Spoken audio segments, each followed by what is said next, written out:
listening, everybody. How you doing? Happy Monday to you. For those of you that are joining for the first time, this is the Monday morning Get Up and Go show, the show where we share with you moments of inspiration, quotes, and motivation, really helping you to push through your day, push through your week, and make it amazing, because you are amazing. You are powerful, and you are built to transform the world. I just wanted to let you know that. And guess what? I want to let you know that I love you. I love you. I love you. You're amazing. I like hanging out with you.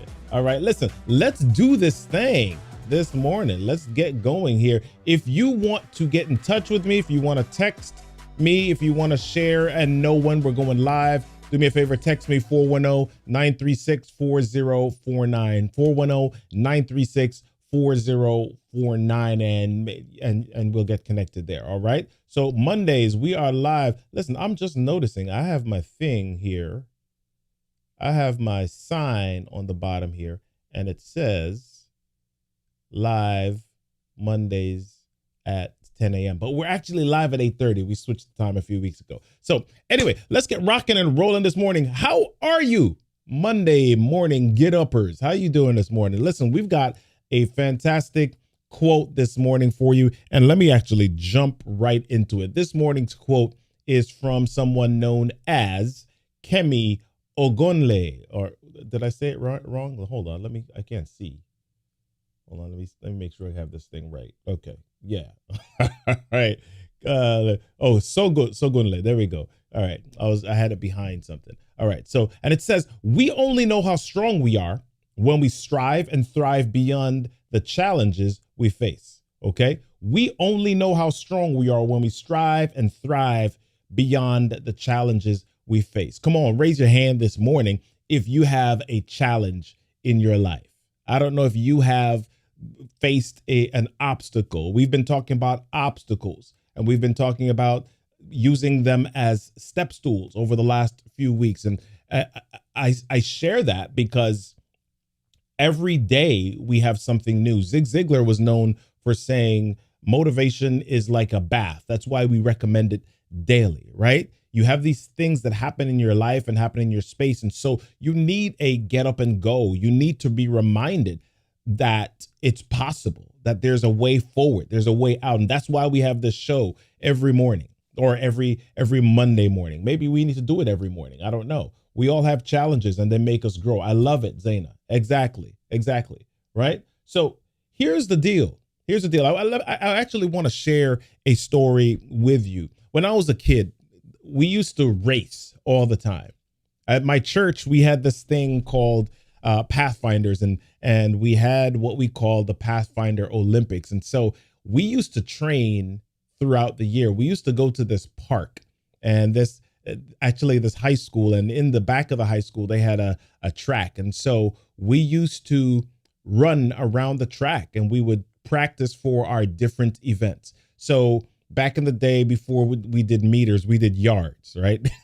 So we had the 100-yard dash, we had the 200, we had the 400, and we had the mile. Hey, D, how you doing this morning? So we had all of these different distances that we were training for. And I was not the long distance runner. I didn't like running long distance. There's this one guy, his name was Ronald, and he would always come and he would say, yeah, I run the mile. I run the mile. Ronald ran the mile.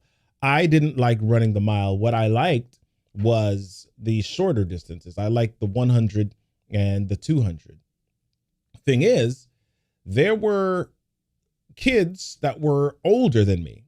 And so every time we ran, there were these kids, some of them were 3 years, some of them were 4 years, but they always beat me because I went to school a little bit early. And so I tended to hang out with kids just a little bit older than I was. So we would have these races, and year after year, week after week, month after month, whatever the time frame is, we would do our training and we would run, and they would win, and the bigger kids would win. And I think I consoled myself in some ways by saying they're bigger, but I really wanted to beat them. All these kids that were older than me, I really wanted to beat them. So as a kid, I kept running. And all through elementary school, we would race, and I would be third, fourth, fifth.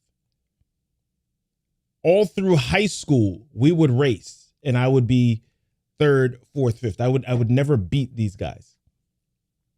And then I remember I went to college, and I came back home after my first year of college, and some of the guys or some of the kids, some of the people that used to run and beat me, there was this one specific race. I remember the race started, and we started running, and about halfway through the race, I noticed that I was ahead of, hold on one second.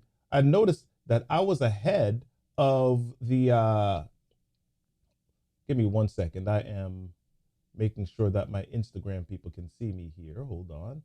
Yeah. All right. Good deal. All right, Instagram people, just making sure you can see me. Yeah, I noticed that about halfway through this race, I was ahead of one of the guys who always used to beat me, and it surprised me. I remember being shocked, like, oh my gosh, I'm winning this race. I remember that moment. And so as I did that, I kind of looked over my shoulder and I saw him falling behind, and I pushed and I started to run a bit faster, and my energy came and my motivation and my inspiration came, and I pushed and I went through and I ran this race and I won this race.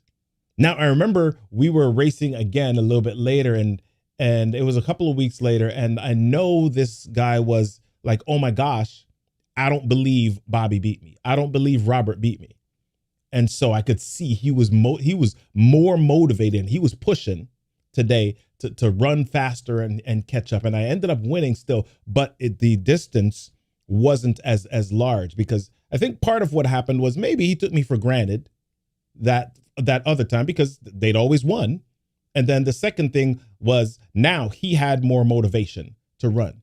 So here's what happens in life, right? A lot of times people quit on their way to success. What happened with me was I was running against these people who were older than I was, who were stronger than I was, who were faster than I was. And I kept running and I kept running. And what happened was my maturity kind of kicked in. I grew a bit. My muscles grew. I became faster. And as a younger kid, I wasn't able to keep up with them. But once I became more mature, once I grew, once my legs became longer, I was able to keep up and surpass them. Here's what happens with a lot of us. We don't wait long enough for the results to catch up to the work. We do the work. We get impatient because of the losses. We get impatient because of the challenges. We get impatient because of all of the different things that enter our space.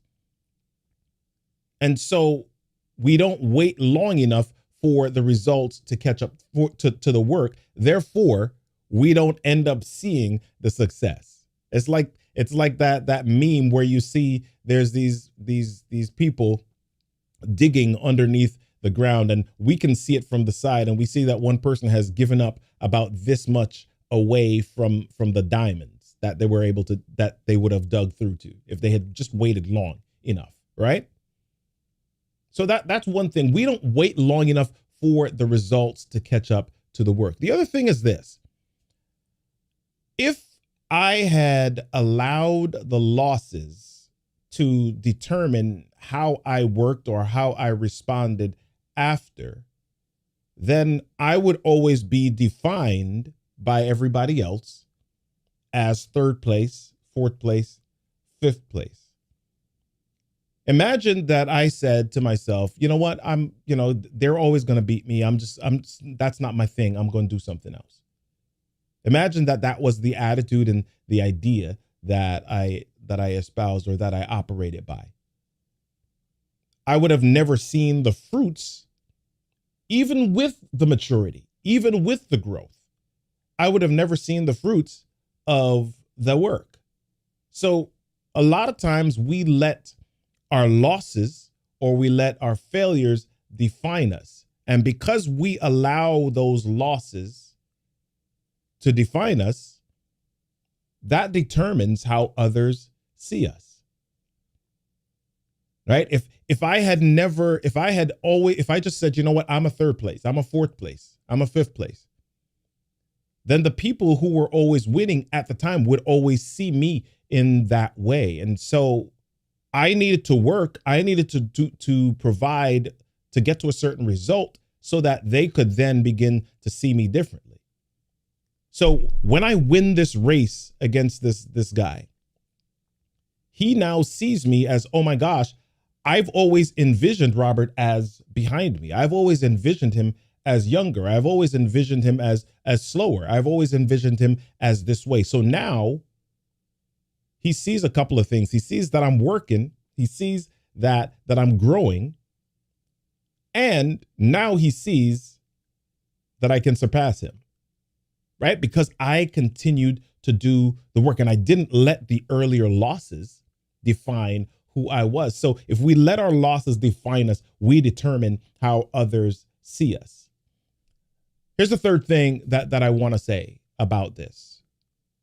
Kemi Sogonle says, we only know how strong we are when we strive and thrive beyond the challenges that we face. And challenges are just that. They're these things that prepare you, and it's really about your perspective. Do you see them as things that get in your way, or do you see them as things that strengthen you? Do you see your obstacles as things that are meant to trip you up, or do you see them as things that are meant to prepare you? The challenges of now prepare you for the tests of the future. I'll say that once more. The challenges of now prepare you for the test of the future. And we all have tests. I mean, imagine if you decide that you are just not going to deal with the challenges. As a matter of fact, I see this online quite often. I see this online a lot. People see challenges or they deal with challenges, and instead of dealing with it, what they do is lash out at other people. What they do is they complain at other people, and then they take pride in being petty. What they do instead is they complain, they whine, they look to point fingers, and they look to blame all the time. Here's what I want to suggest to you. I want to suggest to you, don't hang around with those people and don't even allow those people to be in your space. I'm going to give you a harsh suggestion right now. If you have somebody on your timeline, if you're on social media and you have somebody on your timeline that is always whining, complaining, talking about dealing with petty, dealing with drama, unfollow them. Unfollow them. That's right. Unfollow them, because you are taking that energy into your space. And that once that begins to seep into where you are, it affects how you deal with your challenges and your obstacles as well. Your first instinct becomes one of whining, complaining, instead of looking at it as preparation for your future. So remember this. The things that you go through now, yeah, they might hurt. Yeah, they might be challenging. Yeah, they might be frustrating.